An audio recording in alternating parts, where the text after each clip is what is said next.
दोस्तों, जैसा कि थर्ड सेमेस्टर पर मैं इस समय वीडियो बना रहा था जो आईटी इलेक्ट्रिशियन थ्योरी का था। यह डीसी जनरेटर का तीसरा भाग है जो कि मैंने 6 पॉइंटों पे मैंने डिस्कस कर लिया था। ये 7वां भाग है।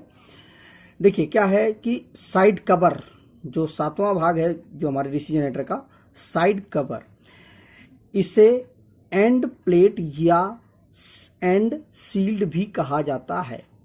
क्या होता है कि जैसे ये हमारी मोटर होती है, ठीक है, ये दोनों साइड से दोस्तों खुली होती है, जो योक होता है।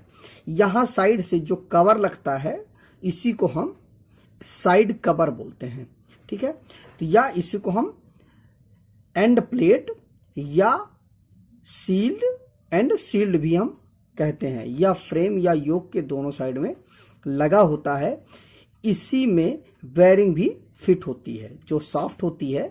जैसे ये मोटर है पूरी या जनरेटर है जो भी है, उसमें इस तरह से जो सॉफ्ट लगी हुई होती है, या इसमें जो जैसे डीसी जनरेटर हमारा ये, तो ये हमारा आर्मेचर होगा, तो आर्मेचर की एक सॉफ्ट होगी ना, तो इस सॉफ्ट को जो सॉफ्ट होती है वह घूमती है, ठीक। तो उस घूमने के लिए जो सहायक क्या होता है, इसी प्लेट में ये जो एंड कवर होता है इसी में बेरिंग भी फिट हो जाती है, ठीक है।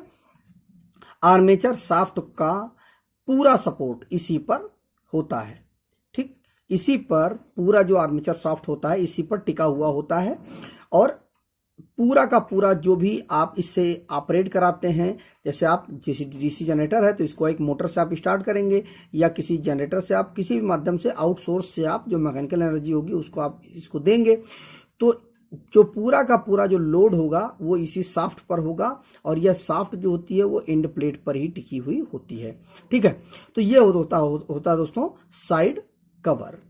इसके बाद अगला है बेरिंग। इसी से आर्मेचर घूमता है। बेरिंग जो होती है दोस्तों, इसी के बल पर पूरा आर्मेचर घूमता है। या कोई भी चीज होती है जो भी मोटर में घूमती है, या मोटर में, जनरेटर में, या कहीं पर भी किसी भी जगह पर कोई भी चीज अगर घूम रही है तो वह बेरिंग की मदद से ही घूमती है। अब यह जो बेरिंग होती है दोस्तों वह कई प्रकार की होती है, जिसमें एक बेरिंग होती है वह बॉल बेरिंग होती है। बॉल बेरिंग ये क्या होता है कि ये स्टील के मतलब 2 कड़े होते हैं, इनके बीच में हम कुछ गोलियां डाल देते हैं। जैसा कि नॉर्मल जो बेरिंग आप देखते हैं वह बॉल बेरिंग ही होती है।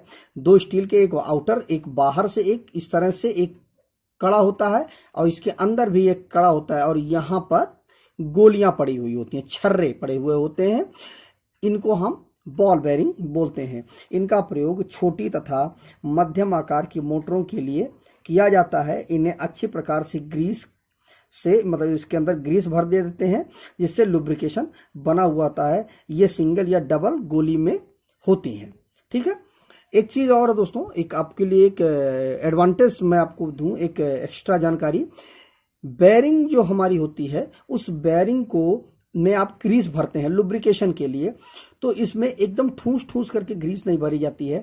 75% तक आप इसमें ग्रीस भर देंगे तो बेरिंग ज़्यादा दिनों तक काम करेगी और अच्छे से इसकी लाइफ बढ़ जाएगी और इसकी एफिशिएंसी भी बहुत अच्छी होगी। मतलब आप बेरिंग में जो ग्रीस भरिए वह 75% तक भर दीजिए इसमें, मतलब इसमें जितना स्पेस है उस स्पेस का 75%, ठीक है। इसके बाद जो होता है दोस्तों वो रोलर बेरिंग भी होती है। रोलर बेरिंग होती है। ये क्या होता है, इन बेरिंगों में गोलियों के स्थान पर रोलर डाले जाते हैं। मतलब इस तरह से इस तरह से रोलर टाइप में डाल दिए जाते हैं, ठीक है। इनका प्रयोग किया जाता है। इनकी भार वहन करने की जो शक्ति होती है इसकी अपेक्षा ज़्यादा होती है। बॉल बेरिंग जो होती है उसकी अपेक्षा जो रोलर बेरिंग होती है उसकी भार मतलब वजन को सहने की क्षमता जो होती है वह ज़्यादा होती है।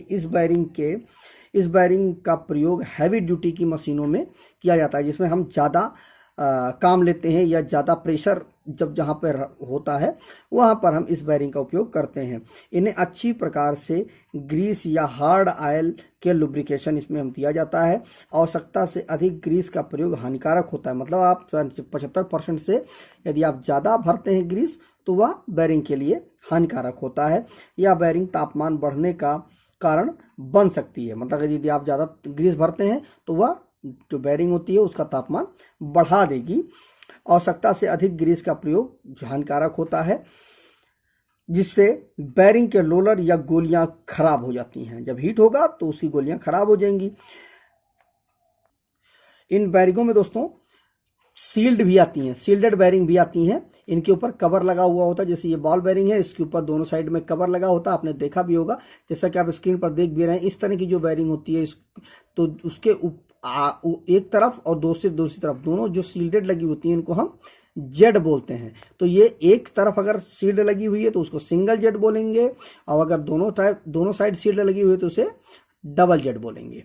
ठीक है, तो इनके ऊपर ये जो सील्ड लगी हुई होती है वो इसीलिए लगाई जाती है क्योंकि इसमें मिट्टी धूल वगैरह से बच जाए, और जब ये सील्डेड जो के बेरिंगें होती हैं उनकी लाइफ बहुत ज़्यादा होती है।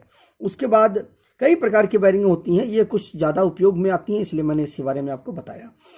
अगला है पंखा। जैसा कि आप स्क्रीन पर देख भी रहे हैं, यह पंखा जो होता है यह आर्मेचर के शाफ्ट पर ही कसा हुआ होता है, और जब हमारा जो जनरेटर होता है या मोटर होता है जब वो चलती है तो जो हमारा योक होता है उसमें जो हीटिंग होती है वह इसी पंखे की हवा से ख़त्म हो जाती है। मतलब ये हीट जो है, जो स्लॉटें बनी हुई होती हैं जनरेटर के ऊपर, उनके माध्यम से हवा निकलती है, तो हवा का जो प्रेशर होता है वो इसी पंखे से आता है, और यह पीछे साइड में लगाया जाता है, और यह जो प्रेशर आता जाएगा और जो गर्म है हवा है वह निकलती जाएगी। तो यह पंखे जो मोटर को होती है या योक होती है उसको ठंडा करने का काम करता है यह पंखा। इसके बाद अगला पॉइंट है पुली या शाफ्ट, इसको बोलते हैं।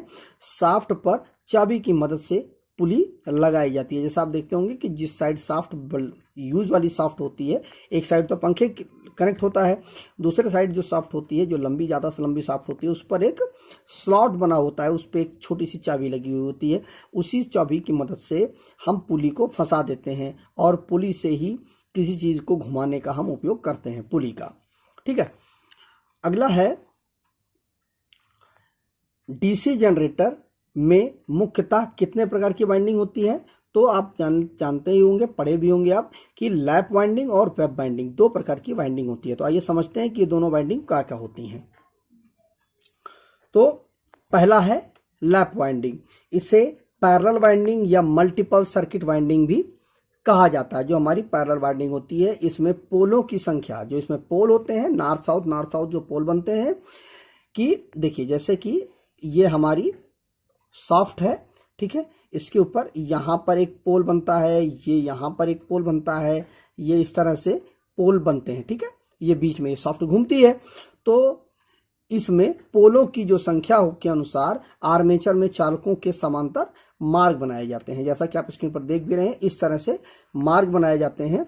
ब्रुशों के सेट पोलों की गिनती के बराबर रखे जाते हैं। जितने ब्रुश का जो सेट बनेगा वह पोल जितने होंगे उसी के अनुसार ब्रुशों का सेट निर्धारित किया जाता है। इस प्रकार की वाइंडिंग बहुत करंट या कम वोल्टेज तथा कम वोल्टेज के लिए बढ़िया होती है। मतलब इसमें करंट जो होता है वो ज़्यादा होता है और जो वोल्टेज होता है वो कम होता है, इसके लिए यह बढ़िया होती है। ठीक है, इसके बाद अगला पॉइंट है वेब वाइंडिंग। आर्मेचर के सारे चालक केवल दो समांतर मार्गों में बढ़ जाते हैं। केवल दो ही समांतर मार्ग होते हैं, इसमें कई सारे मार्ग होते हैं। इसमें पोलों की संख्या के अनुसार ही चालकों के समांतर मार्ग होते हैं। और इसमें इस जो वेब वाइंडिंग होती है, इसमें आर्मेचर के सारे चालक केवल दो समांतर मार्गों में बटे होते हैं। इसमें केवल दो ही समांतर मार्ग होते हैं। हर मार्ग आर्मेचर का आधा करंट प्राप्त करता है। ठीक है, क्योंकि दो मार्ग होते हैं इसलिए आधा आधा करंट बढ़ जाता है। करंट को इकट्ठा करने के लिए ब्रुशों को केवल दो सेट होते हैं, केवल दो ही सेट इसके होते हैं, एक ऊपर एक नीचे। वेब वाइंडिंग कम करंट तथा अधिक वोल्टेज के लिए अच्छी होती है। ठीक है, जो लैप वाइंडिंग होती है वह जो होती है वह बहुत अधिक करंट और कम वोल्टेज के लिए होती है, लेकिन जो वेब वाइंडिंग होती है वह अधिक वोल्टेज और करंट कम के लिए यह अच्छी होती है। ठीक है, अगला है आर्मेचर द्वारा उत्पन्न की गई ईएमएफ, देखिए लैप वाइंडिंग के लिए जो ईएमएफ होती है वह theta Pn/60 into P/A volt में होगा। ठीक है, ये एक फार्मूला हो गया। और दूसरा वेब वाइंडिंग के लिए EMF is equal to 5ZPn/120 volt. ठीक, जिसमें से Z जो होता है वह आर्मेचर की कुल चालक, आर्मेचर के कुल चालक, P पोलों की कुल संख्या, फाई जो होता है वह फ्लक्स प्रति पोल वेबर्ज में इसका मान आएगा। और A जो होता है, A है, इसमें जो ये A है यह आर्मेचर के समांतर मार्गों की संख्या है, N आर्मेचर का आरपीएम, और E जो है हमारा प्रेरित ईएमएफ वोल्ट में।